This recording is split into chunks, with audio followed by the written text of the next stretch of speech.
توفي العالم النووي الباكستاني عبد القادر خان يوم الأحد 10 أكتوبر 2021.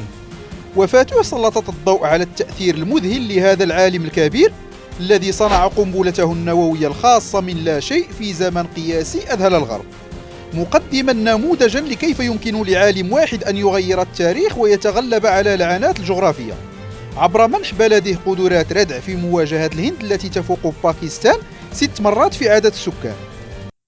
لكي تبقى أمتنا مستقلة عليها البدء ببرنامج نووي. هذه الكلمات التي كتبها عبد القادر خان كانت هي رصاصة البداية لبرنامج باكستان النووي الذي تحول بالفعل إلى أداة ردع في مواجهة الهند العدو اللدود لباكستان. من هو عبد القادر خان؟ ولد العالم النووي عبد القادر خان الذي يطلق عليه لقب أبو القنبلة النووية في مدينة بوبال في الهند عام 1936، وقد هاجر مع عائلته إلى باكستان عام 1947 بعد تقسيم شبه القارة الهندية.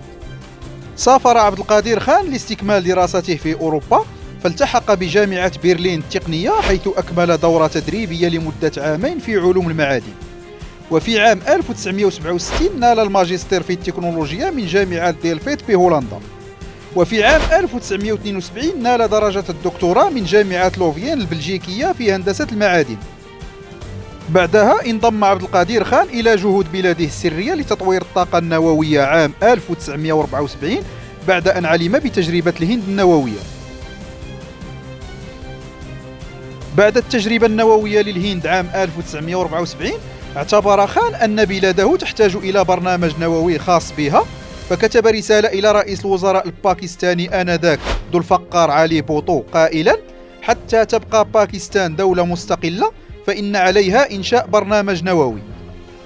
كانت رسالته هاته بمثابة الانطلاقة العلمية لتأسيس برنامج باكستان النووي، خاصة بعدما دعاه رئيس الوزراء عام 1975 للعودة إلى باكستان لإدارة برنامجها النووي. وفي العام التالي غادر خان هولندا عائدا إلى بلاده. وفي عام 1976 أسس مختبرات للأبحاث أطلق عليها اسم خان، وشغل منصب كبير علمائها لسنوات عدة. صنع القنبلة في زمن قياسي. تمكنت باكستان بفضل البحوث التي أشرف عليها عبد القادر خان من تحقيق نقلة نوعية على صعيد بناء ترسانة من الأسلحة المتطورة وبرنامج نووي يتميز بكفاءة عالية. ويتلخص إنجاز الراحل عبد القادر خان في تمكنه من إنشاء مفاعل كاهوطا النووي في 6 أعوام، وكان ذلك بعمل ثورة إدارية على الأسلوب المتبع عادة من فكرة ثم قرار ثم دراسة جدوى ثم بحوث أساسية ثم بحوث تطبيقية ثم عمل نموذج مصغر ثم إنشاء المفاعل الأولي الذي يليه هندسة المفاعل الحقيقي وبناؤه وافتتاحه. أنجز فريق الدكتور خان كل هذه الخطوات دفعة واحدة، واستخدم الفريق تقنية تخصيب اليورانيوم لصناعة أسلحتهم النووية. وامتدت أنشطة عبد القادر خان البحثية لتشمل برامج دفاعية مختلفة، منها تصنيع صواريخ وأجهزة عسكرية أخرى كثيرة، وأنشطة صناعية وبرامج وبحوث تنمية. وفي سبتمبر عام 1986 تمكنت باكستان من القيام بأول تفجير نووي تحت سطح الأرض، في خطوة تمثل أبرز إنجاز عسكري حققته باكستان في تاريخها، وما زالت إلى اليوم هي الدولة الإسلامية الوحيدة التي بلغت مرحلة إنتاج القنبلة النووية. وتقول مصادر غربية أن العمل الذي أنجزه خان في 6 أعوام في البرنامج النووي لبلاده يستغرق في الدول الغربية الخبيرة في مجال الصناعات النووية في العادة أكثر من 20 عام، وقد ساعده كتمانه الشديد في نجاح مشروع إنشاء القنبلة النووية الباكستانية. كما ساعدته أيضا علاقاته بالشركات الغربية ذات الصلة بميدان التخصيب وبناء آلات الطرد المركزي على أن يشتري ما يعينه على بناء مختبراته وعلى تطوير بحوثه. واكتسب عبد القادر خان مكانته بطلا قوميا في ماي 1998 عندما أصبحت جمهورية باكستان الإسلامية رسميا قوة عسكرية نووية.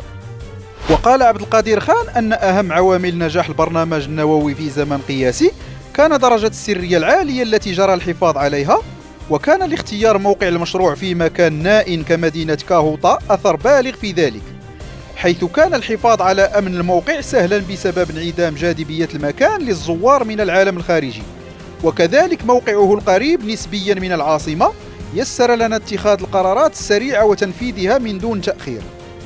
ويضيف: ما كان المشروع ليختفي عن عيون العالم الغربي لولا عناية الله، ثم إصرار الدولة كلها على إتقان هذه التقنية المتقدمة التي لا يتقنها سوى 5 دول في العالم. ما كان لأحد أن يصدق أن دولة غير قادرة على صناعة إبرة الخياطة ستتقن هذه التقنية.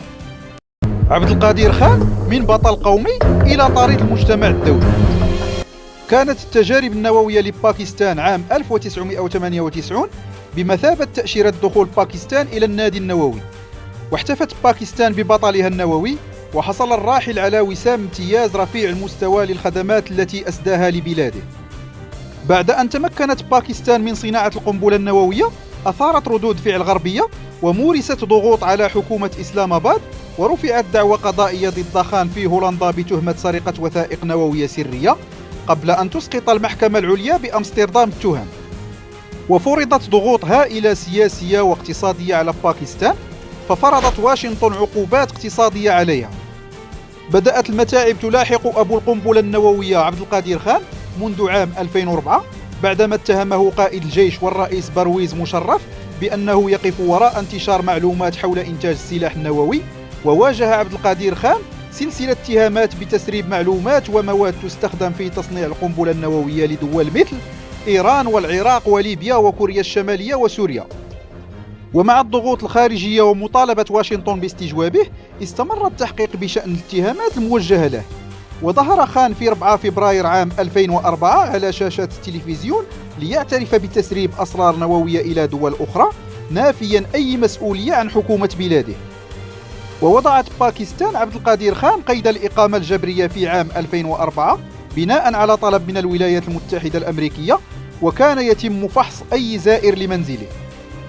وتم الإفراج عنه في عام 2009 بعدما قضت المحكمة بإنهاء وضعه رهن الإقامة الجبرية، ومنحته بعض الحرية بالتنقل داخل العاصمة الباكستانية تحت حراسة مشددة. بعد وفاة الدكتور عبد القادر خان، كتب رئيس الوزراء الباكستاني عمران خان على تويتر: أشعر بحزن شديد لوفاة الدكتور عبد القادر خان، مشيرا إلى أن العالم كان محبوبا في باكستان بسبب مساهمته الحيوية في تحويلنا إلى دولة نووية. وأضاف: بالنسبة لشعب باكستان كان رمزا وطنيا.